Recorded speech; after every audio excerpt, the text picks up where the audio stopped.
আসসালামু আলাইকুম, আমার নাম কায়রুল হক। আমি এআর মালিক সিডস কোম্পানিতে আছি, জামালপুর টেরিটরিতে।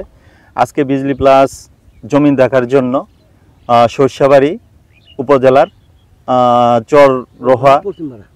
চররোহা পশ্চিমপাড়া গ্রামে লিড ফার্মার মোহাম্মদ আশরাফুল ভাইয়ের সাথে দেখা করতে আসলাম। আসসালামু আলাইকুম ভাই। ওয়ালাইকুম সালাম ভাই।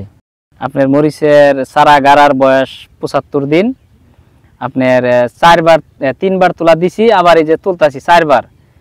আর আপনার অন্য জাত যারা করছে একসাথেই গাড়ছি, আমার জেঠতো ভাই গাড়ছে, ফুয়াতো ভাই গাড়ছে, একসাথেই গাড়ছি। ওরা 2বার করে উঠাইছে, কিন্তু গাছ নষ্ট হয়ে গেছে। ইনশাল্লাহ আমারটা নষ্ট হয়নি আলানিতে। একই সার বিষ একই সব কিছু দিছি, খুব ভালো। আর আমার খরচটা হইলো 6 বিঘা বই, আমার 1 লাখ টাকার মতো খরচ হয়েছে। ইনশাল্লাহ 1,03,000 টাকার মতো আল্লাহর রহমতে বেচছি, আবার তুলতাছি। আর মরিচের দামটা একটু কমছে, কারণ অন্য জাত নামছে তো, এই কারণে একটু কমছে। তারপরেও আপনার বিজলি প্লাসের চাহিদাটা অনেক বেশি, কারণ এটা মরিচ সুন্দর, দেখতে সুন্দর, আর যে জিনিস দেখতে সুন্দর খাইতেও ভালো। ইনশাল্লাহ আপনার এখনো পর্যন্ত যে গাছের অবস্থা আছে খুব ভালো আছে। কয়বার উঠাইতে পারবেন আশা করতেছেন? তুলতে পারবেন 4বার। এই তোলাতে 4বার হবে তো, ইনশাল্লাহ আরো 4 থেকে 5বার উঠাম ইনশাল্লাহ। 4 থেকে মানে প্রতি 10 দিন পর পর, 10 দিন 12 দিন পর পর উঠাই। আপনার 10 দিন আগে উঠাইছিলাম, আবার এই যে 10 দিন পরে আবার খেতে আইছি উঠাবার জন্য। এইভাবে আরো 4-5 বার। আশরাফুল ভাই, আপনি যে বিজলি প্লাস 6 বিঘা জমিতে চাষ করছেন, এটা আসলে কেন চাষ করছেন আপনি? এটা কি বৈশিষ্ট্য আছে? এটার বৈশিষ্ট্য হলো এই গাছটা লাগানোর পরে আপনার 40 থেকে 45 দিনের মধ্যে মরিচ উঠাইছি। প্রথম তোলা, দ্বিতীয় তোলা, তৃতীয় তোলা, চতুর্থ তোলা দিলাম। আর এই মরিচটা আহে তাড়াতাড়ি, আর এর জৈবন কালটা থাকে বেশি। যেমন আরো অন্য জাত আছে, কালা আছে, আরো জাত আছে। এগুলা মনে করেন যে গাড়ার পরে 1-2 তোলা দেওয়ার পরে মনে করেন যে মরিচের টাল নষ্ট হয়ে যায়। টালের আপনার ডোগাডাগি থাকে না, গাছের কোনো থাকে না, এই কারণে ওইটা আমরা অন্যটা আমি করি না। আমি শুধু বিজলি প্লাসই করছি।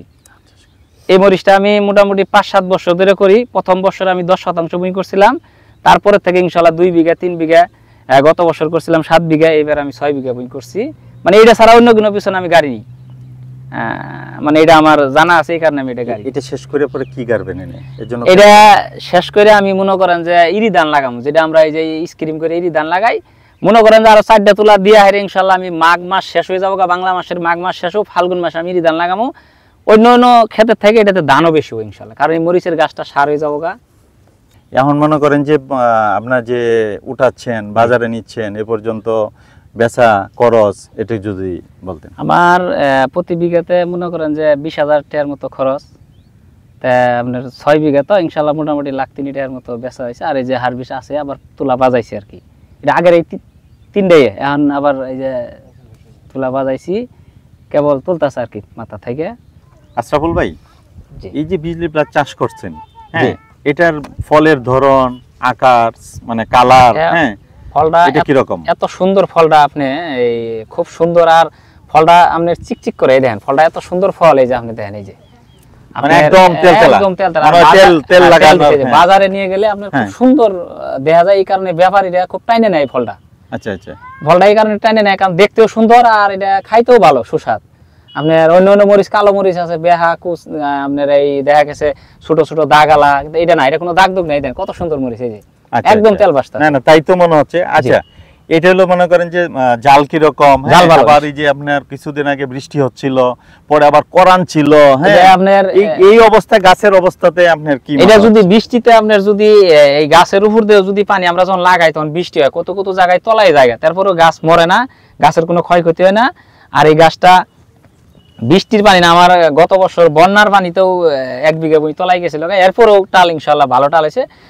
একটু সময় লাগে টালটা ই হইতে আর কি, যেহেতু তলায় জায়গা, এটা মরে না, এটা মরে না, বৃষ্টির পানিতেও মরে না, বন্যার পানিতেও মরে না। যদি 2-4 দিনের মধ্যে নেমে যায়, আপনার পানি উঠে গেছে 2 দিন অথবা 3 দিনের মধ্যে পানিটা নেমে গেছে, কোনো সমস্যা নেই ইনশাল্লাহ। আচ্ছা, আরেকটা বলি যে সাদা মরিচ জাল কম, এটা না, এটা জাল মানে মতামত? এটা আসলে মানুষের মনের একটা দান্দা, কালার সাদা একই সমান জাল, কিন্তু কালারটা ওই যে কয় কালারটা জাল বেশি না, কালারটার সাথে এটা কোনো মরে জাল কম না, বেশি জাল। আমরা খাই, আমরা নিজেরা খাই, আর আত্মীয় স্বজনের বাসার দিই, তারাও খায়, খুব ভালো, এটা খাইতেও সুস্বাদ। আচ্ছা, তাহলে মানে জাল যে পরিমাণে থাকার দরকার ছিল, আসলে এরকমই জাল আছে। কালো বুঝাই যে জাল বেশি হয় এরকম না, এটা মানুষের মুখের একটা কথা। আমরা নিজেরা খাই, আমরা আবাদ করি, আমরা জানি না এটা জাল ওই কালোর চাইতে কম না। কালোটা হয় যে নামের পর কালো, একই সমান মরিচ আপনি দেখেন তরকারিতে দিয়ে দেখেন, কোনো মরে জাল কম, আমরা এটাই খাই। আমরা কালো আবাদ করি না, এটাই খাই। তাহলে এমনিতে দেখলাম যে আপনার গাছের অবস্থা আর এই যে ফলনের কি পরিমাণে যে ফল আসছে, আসলে আপনি এইভাবে হ্যাঁ আলহামদুলিল্লাহ সন্তোষ। এইভাবে যে 3 বার উঠাইছেন, আজকে পর থেকে আবার উঠাবেন, আজকে উঠাইতেছেন। এই যে মরিচটা, এই যে গুঁদো মরিচটা দেন না, প্রচুর গুঁদো মরিচ, আর যে পরিমাণ জোয়ার আছে এই যে এটা আপনার আরো মনে করেন যে 4টা তোলা দেওয়ার পরে এইভাবেই থাকবো। ওই যে শীত পড়বে তো গাছের অবস্থা আপনার সমস্যা হবে? কিছু করব না, আমরা হালকা পাতলা কীটনাশক ব্যবহার করে যাবো, যেটা করার দরকার, বাস এইভাবে থাকবো গাছ। তাহলে এরকমই থাকবে? এরকমই, হ্যাঁ। আরেকটা সুবিধা আছে এই গাছের, এটা খুঁটি দেওয়া লাগে না।